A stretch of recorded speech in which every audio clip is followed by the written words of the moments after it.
Bonjour à tous, retour sur la localisation des informations héréditaires dans une cellule.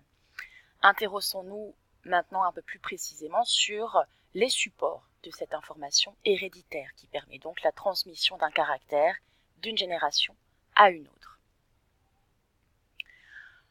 Prenons tout d'abord des expériences de transfert de noyaux chez la souris. Cela va nous aider à trouver la localisation des informations héréditaires dans une cellule. Alors, l'expérience 1 commence avec deux couples de souris, des souris blanches et des souris noires. Le couple de souris blanches, tout comme celui de souris noires, vont se reproduire et former, par fusion de leurs cellules reproductrices, une cellule œuf. On a donc une cellule œuf issue du couple de souris blanches et une cellule œuf issue du couple de souris noires. Ce qui nous intéresse, c'est de comprendre comment est-ce que le souriceau peut avoir un pelage blanc, alors que, comme on va le voir un peu plus précisément, il y a deux couples de souris qui vont donner différents éléments de leur cellule œuf pour former la construction de cellules œufs à l'origine du souriceau au pelage blanc. On s'intéresse à la transmission des caractères. Donc si on prend le caractère pelage blanc, on se rend tout de suite compte que le souriceau tient ce caractère certainement du couple de souris blanches. En effet, dans un élevage, les souris blanches croisées entre elles donnent des souriceaux blancs et de la même façon, les souris noires donnent naissance à des souriceaux noirs. Suivons donc les éléments de la cellule œuf issue du couple de souris blanches jusqu'au souriceau au pelage blanc pour savoir quel support de l'information héréditaire est mis ici en évidence. Alors, ce que l'on a gardé de la cellule œuf issue du couple de souris blanches, c'est le noyau. Ce noyau, on l'a transplanté dans une cellule énucléée, dans la cellule œuf issue du couple de souris noires, énucléée, donc dont on a enlevé le noyau. Il ne reste donc plus que la membrane et le cytoplasme, dans lequel on va ajouter donc le noyau de la cellule œuf de souris blanche. Cette construction de cellules œuf va être transplantée dans une mère porteuse et donner naissance au souriceau au pelage blanc. On peut alors se dire que le caractère pelage blanc a été transmis du couple de souris blanches au souriceau grâce à l'unique élément conservé du couple de souris blanches, le noyau.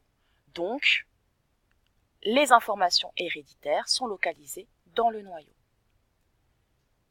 L'expérience que l'on vient de mettre à jour, c'est une expérience de clonage. En effet, nous avons parlé du clonage ensemble avec l'expérience de Dolly, où cette fois-ci, la brebis a un pelage blanc qui provient certainement de la brebis A qui possède aussi ce caractère.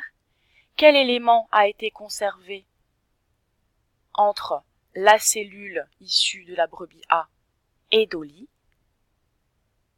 Une nouvelle fois, c'est le noyau que l'on a conservé, introduit dans un ovocyte énucléé, issu de la brebis B. Cet ovocyte a pu se multiplier en diverses cellules et donner un embryon transplanté dans une mère porteuse et qui a donné naissance à Dolly.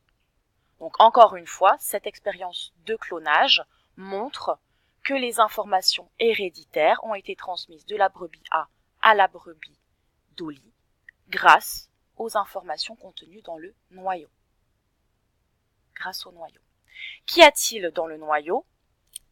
Dans le noyau, on voit, quand les cellules se multiplient, des chromosomes. Ces chromosomes peuvent être présentés grâce à un document qu'on appelle un karyotype. Le karyotype présente les chromosomes rangés et ordonnés selon leur taille et leur aspect. Ce que l'on peut voir sur ce karyotype, c'est que les chromosomes sont rangés par paires. On voit ici 2 bâtonnets. Il s'agit de 2 chromosomes simples qui forment donc une paire de chromosomes. On s'aperçoit alors qu'il y a 22 paires de chromosomes chez l'homme comme chez la femme, plus une paire de chromosomes qui peut soit être XX chez la femme, soit XY chez l'homme. Si l'on récapitule, on a donc dans l'espèce humaine 22 paires de chromosomes non sexuels, plus une paire de chromosomes sexuels XX ou XY, ce qui nous donne 23 paires de chromosomes ou 46 chromosomes. Petit point sur les chromosomes sexuels, soit une paire XX qui engendre des individus de sexe féminin, soit une paire constituée du chromosome X et du chromosome Y qui engendre des individus de sexe masculin. Il est donc intéressant de constater que les individus d'une espèce, de 2 espèces différentes, ici l'homme et ici la drosophile, ne possèdent pas les mêmes caractères. Ce que l'on se rend compte quand on compare leurs karyotypes, c'est que pour ce qui est de l'espèce humaine, on compte 23 paires de chromosomes comme on l'a dit précédemment. Par contre, chez la drosophile, on en compte 1, 2, 3, 4 paires de chromosomes uniquement.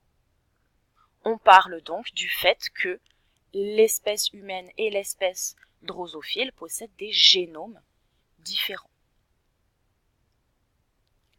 Cela nous montre donc aussi que les informations héréditaires qui stockent les caractères sont localisées dans les chromosomes. Comment sont organisés les chromosomes?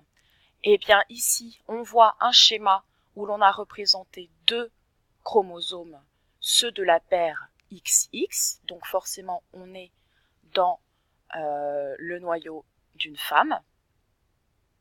Et ce que l'on voit, c'est qu'il y a des régions, des portions de chromosomes qui portent des informations, qui portent des caractères. Ici, en vert, on a représenté une portion du chromosome X qui contient l'information vision du vert. Il s'agit d'un gène. Ce document nous montre aussi que le gène portant l'information vision du vert peut exister sous 2 versions, la vision du vert normale et la vision du vert anormale. Il s'agit de 2 allèles responsables de 2 caractères différents, le caractère vision normale ou le caractère vision du vert anormal, c'est-à-dire le daltonisme. Cela nous permet donc de dire qu'une portion de chromosome, c'est un gène qui existe sous différentes versions appelées allèles.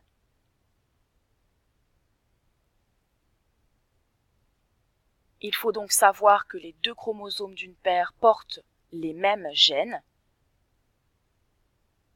mais pas forcément les mêmes allèles. En effet, si l'on regarde un petit peu plus ce qui se passe au niveau de la paire de chromosomes 9, sur laquelle est localisé le gène groupe sanguin, ce gène apparaît chez les 2 chromosomes de la paire. Néanmoins, ce gène peut exister sous 3 versions différentes. Donc, les 2 chromosomes portent le gène information, portent le gène qui détermine le groupe sanguin, qui peut exister sous la version allèle A, allèle B ou allèle O.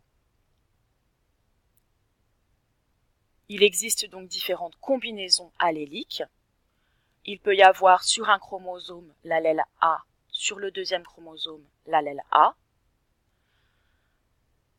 ou bien les allèles BB, OO, AB, AO ou OB,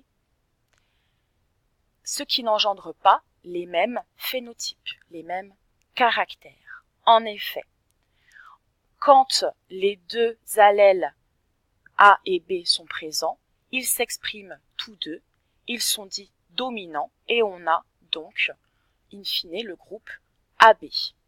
Par contre, quand on a les allèles A et O, seul l'allèle A s'exprime, l'allèle O ne s'exprime pas, il ne s'exprime que lorsqu'il est présent sur les deux chromosomes de la paire 9.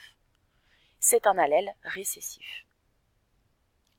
Nous avons donc pu mettre en évidence que le phénotype, l'ensemble des caractères d'un individu, eh bien c'est dû à l'ensemble de ces allèles qu'on appelle le génotype.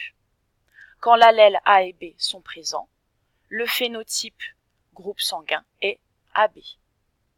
Les informations héréditaires sont donc localisées dans les gènes et les allèles.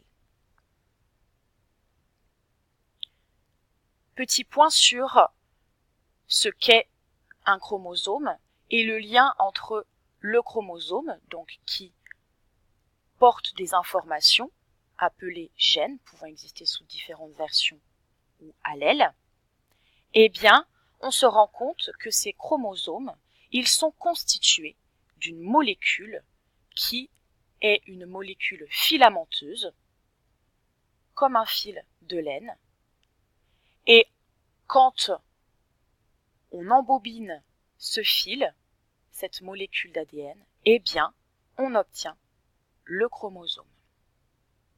Le chromosome est constitué de la molécule d'ADN, présent donc dans le noyau des cellules de tous les êtres vivants, et cette molécule peut être mise en évidence grâce à un colorant, le bleu de méthyle, comme nous l'avons vu en TP.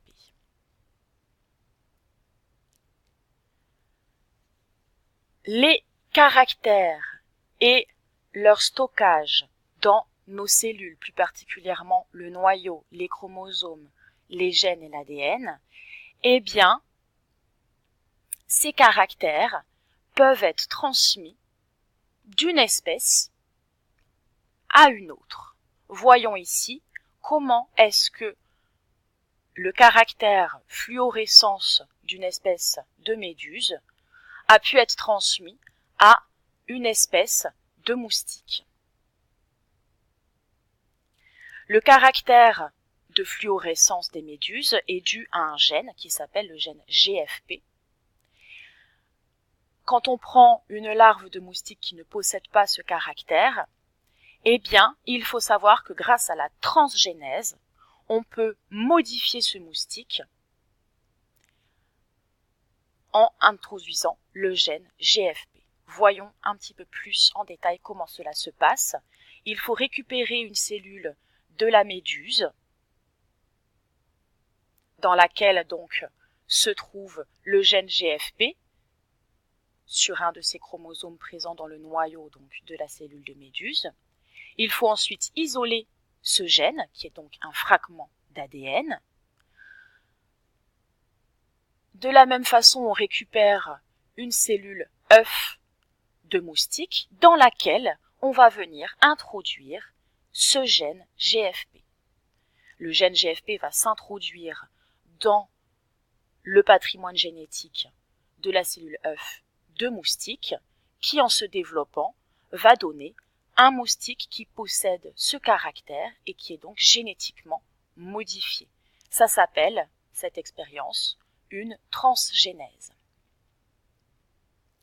Cela nous informe et nous montre que l'ADN est une molécule universelle. Les informations portées par les gènes peuvent être transmises d'une espèce à une autre. Si l'on récapitule, dans une cellule se trouve le noyau. Dans ce noyau, il y a des chromosomes constitués de la molécule d'ADN. Une portion d'ADN ou de chromosome qui porte une information héréditaire responsable d'un caractère s'appelle un gène, et ce caractère peut être différent selon les individus, selon les versions des gènes qui existent, selon les allèles.